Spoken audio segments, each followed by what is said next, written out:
Que Deus te abençoe. Amigos, estamos explorando o 13º capítulo do Evangelho de Mateus, que é verdadeiramente uma obra-prima. Este capítulo abriga muitas das poderosas parábolas compartilhadas por Jesus, que usava esse estilo característico para ensinar. Jesus frequentemente preferia ensinar por meio de narrativas ilustrativas em vez de abordagens doutrinárias diretas. Ele transmitia suas lições por meio dessas cativantes histórias, que possuíam a capacidade de desafiar nossas perspectivas e estimular nosso pensamento. As parábolas tinham o hábito de subverter o senso comum e de nos conduzir a considerações frescas e provocativas.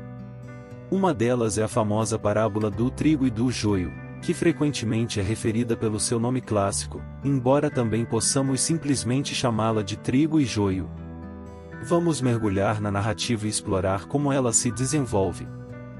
O reino celestial se assemelha a um homem que plantou boas sementes em seu campo. Entretanto, durante o repouso dos trabalhadores, surgiu um opositor do proprietário. Ele disseminou erva daninha entre o trigo e se retirou. Quando as plantas cresceram e as espigas começaram a se formar, a erva daninha também se manifestou. O semeador da semente, neste contexto, é o Senhor. E o que está sendo cultivado? Bem, o precioso trigo do reino. Refletimos sobre todas as manifestações da ação de Cristo no mundo. Contemplamos a Igreja em sua mais sublime expressão. Consideramos os santos. Meditamos na santidade cotidiana. Esse é o trigo que brota das valiosas sementes que foram plantadas. No entanto, durante o período de descanso, e é importante destacar isso, com frequência, a entrada dissimulada do mal ocorre de maneira furtiva e velada. Nós frequentemente a vemos se infiltrando. Observe, aí está a adversidade. Tomamos medidas. Mas frequentemente isso ocorre sem nosso conhecimento. Somos induzidos por artimanhas e estratégias obscuras, enquanto todos permanecem em repouso. Perceba isso também, por gentileza. Repousando. Inúmeras vezes, já compartilhei com vocês que na Bíblia representa algo negativo, um tema desfavorável. Indica uma falta de percepção espiritual. Recordemos dos 3 discípulos adormecendo no jardim do Getsemane enquanto Jesus enfrentava aflições. Enquanto estavam adormecidos, pensemos em Davi entregando-se a um sono profundo no terraço de seu palácio antes do episódio com Batseba. O sono simboliza uma deficiência de sensibilidade espiritual. Durante esse descanso, sem vigilância, o mal conseguiu se infiltrar na igreja, na comunidade dos santos, etc. Portanto, quando a colheita amadureceu e produziu frutos, a erva daninha também veio à tona. Esta é a principal lição que extraímos. Antecipamos a presença da corrupção mesmo dentro das mais nobres manifestações do domínio divino. Permitam-me reiterar. Antecipamos a presença da corrupção, mesmo nas manifestações mais sublimes do reino de Deus. Recordo-me, há anos atrás, quando eu era um aluno no Seminário Mundelém, tivemos um professor notável. Ele já partiu para junto de Deus, seu nome era Charlie Meyer. Reverendo Monsenhor Meyer, e ele ministrava o curso de História da Igreja. E nós, simplesmente o chamávamos de Charlie. Ele tinha uma certa satisfação, eu diria até um certo deleite, ao compartilhar algumas das histórias sobre os papas, bispos e a hierarquia corrupta do passado.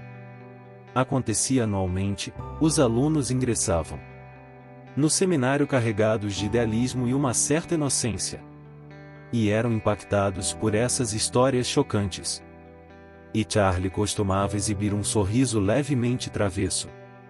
Perceba, havia um valor verdadeiramente instrutivo nessas aulas de história.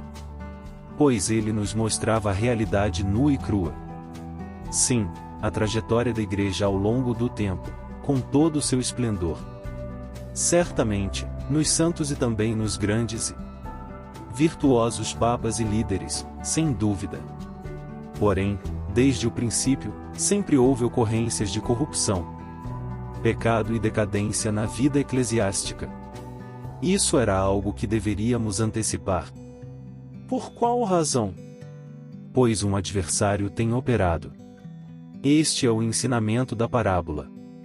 Portanto, no contexto da parábola, é o verdadeiro oponente do semeador. Talvez seja um lavrador rival ou algum outro. Contudo, reconhecemos a significância no âmbito espiritual, sem cair em uma forma específica de dualismo maniqueísta. Não se trata de um conflito entre Deus e uma força obscura equiparada. Isso se assemelha a batalhas nas constelações. Isso não corresponde à essência da Bíblia. No entanto, a Bíblia menciona essas forças espirituais sombrias e disruptivas, que se levantam em oposição aos desígnios divinos. E, de fato, aqueles que possuem um certo grau de maturidade na jornada espiritual compreendem isso. Pois à medida que a glória do reino se manifesta de maneira mais plena, os poderes das trevas intensificam seus ataques. Um adversário executou esse ato, deliberadamente introduzindo essas sementes no meio do trigo para que, quando o trigo crescer, ele floresça, sim, belo e saudável. Porém agora encontra-se circundado pelo joio. Essa é a parte notável dessa imagem. Não se trata de ter simplesmente o trigo e, lá está a erva próxima ou sobre ele. Não, não é assim. Eles cresceram juntos. As ervas daninhas ao redor sufocando o trigo. Aqui reside a natureza verdadeiramente maléfica. E a parábola ilustra isso de forma brilhante. Por gentileza, prossiga a observar o desenvolvimento da história. Seus trabalhadores comunicaram isso a ele. Você deseja que tomemos providências para removê-las? Ele respondeu: não. Pois ao arrancar as ervas daninhas, o trigo também seria arrancado. Nesse relato, uma verdade de caráter metafísico e profundamente espiritual emerge. Primeiramente, a dimensão metafísica do mal. Agostinho percebeu isso. Eu também reconheci isso. Bem como Tomás de Aquino. O mal não possui uma substância intrínseca. O mal é, como bem expressa Tomás de Aquino, privatio boni. É uma ausência do bem. Uma deterioração daquilo que é bom. É a falta do que, em si mesmo, é inerentemente bom. Permitam-me ilustrar com uma analogia trivial, na cárie dentária. Qual é a natureza prejudicial de uma cárie? Bem, essa corrupção representa uma degeneração de algo bom.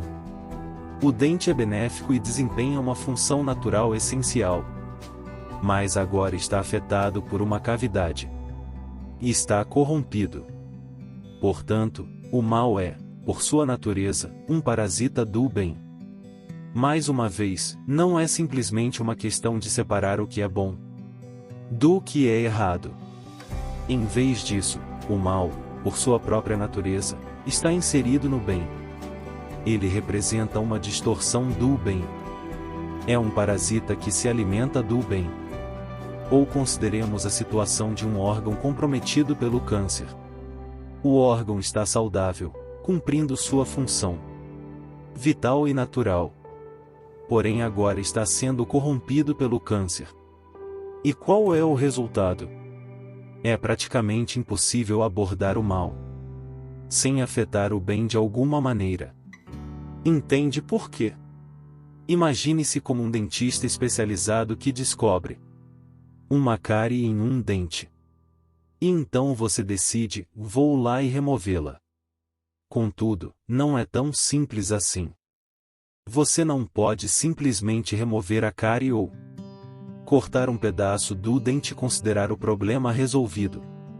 A cárie está intrinsecamente ligada ao dente. Portanto, se a intenção for resolver o problema da cárie, preservando a integridade do dente, é necessário adotar uma abordagem extremamente cuidadosa e delicada. Converse com qualquer cirurgião, qualquer oncologista envolvido no tratamento do câncer, e você encontrará a mesma dinâmica. Eles enfrentam um tumor que se alimenta parasiticamente de um órgão saudável. Simplesmente adentre e extirpe o câncer. Bem, é recomendável exercer grande cautela nesse aspecto.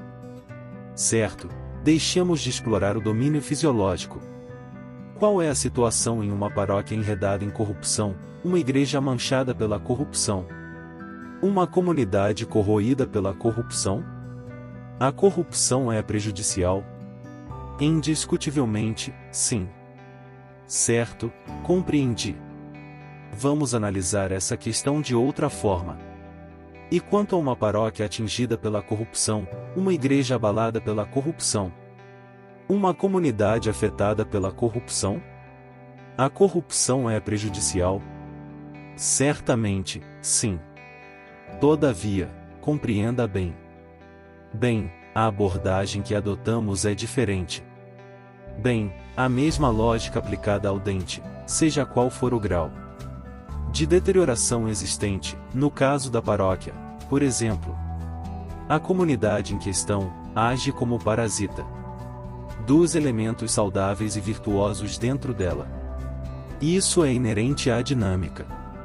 É o princípio que opera.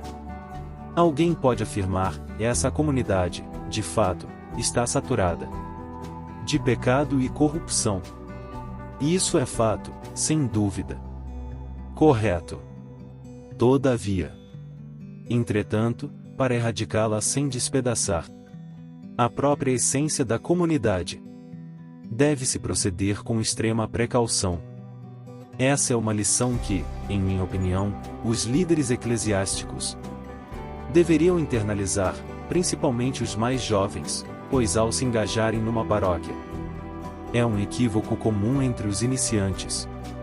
Eles identificam rapidamente a situação, manifestando: assim, isso é um caos e está tudo desorganizado. Certamente, não estou discordando. Efetivamente. Contudo, um líder pastoral prudente ponderaria: mas é inviável agir de maneira abrupta e direta. A abordagem necessária para erradicar o mal sem prejudicar o bem exige extrema delicadeza e cautela. É por isso que o mestre na parábola afirma: não. Pois ao arrancar as ervas daninhas, você também arrancaria o trigo. Esse princípio é bem lembrado. Imagine as ervas daninhas se entrelaçando ao redor do trigo. Remova essas ervas. Certamente, mas ao fazê-lo, o trigo também seria afetado. Portanto, qual é a lição subjacente? Ouça atentamente a parábola. A instrutora declara: permita que cresçam juntos até a colheita, e então, quando chegar a época da colheita, direi aos ceifeiros: primeiro colham as ervas daninhas e amarrem-nas para queimar, e depois guardem o trigo em meu celeiro. O ponto enfatizado aqui é que sim, concordamos em confrontar o mal quando o identificamos, e fazê-lo com a devida sensibilidade e discernimento. Sem dúvida, sim. Contudo, também reconhecemos que, em última análise, alguns males só podem ser enfrentados por Deus. Apenas Deus possui a destreza e a sabedoria necessárias para separar o trigo do joio. Em momentos nos quais nos deparamos com um mal terrível, talvez seja prudente sermos pacientes e permitirmos que Deus conduza sua obra. E agora, mais um ponto a ser considerado. Poderia ser que, por vezes. Sim, eu entendo que é um grande enigma, e também é um enigma desconcertante, que Deus ocasionalmente permita a presença do mal. conforme Agostinho já destacou. Em prol de um bem maior?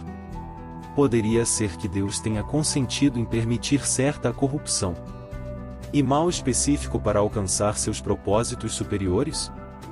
Como muitos indicaram, a crise de abuso sexual que afligiu a Igreja nas últimas quantas?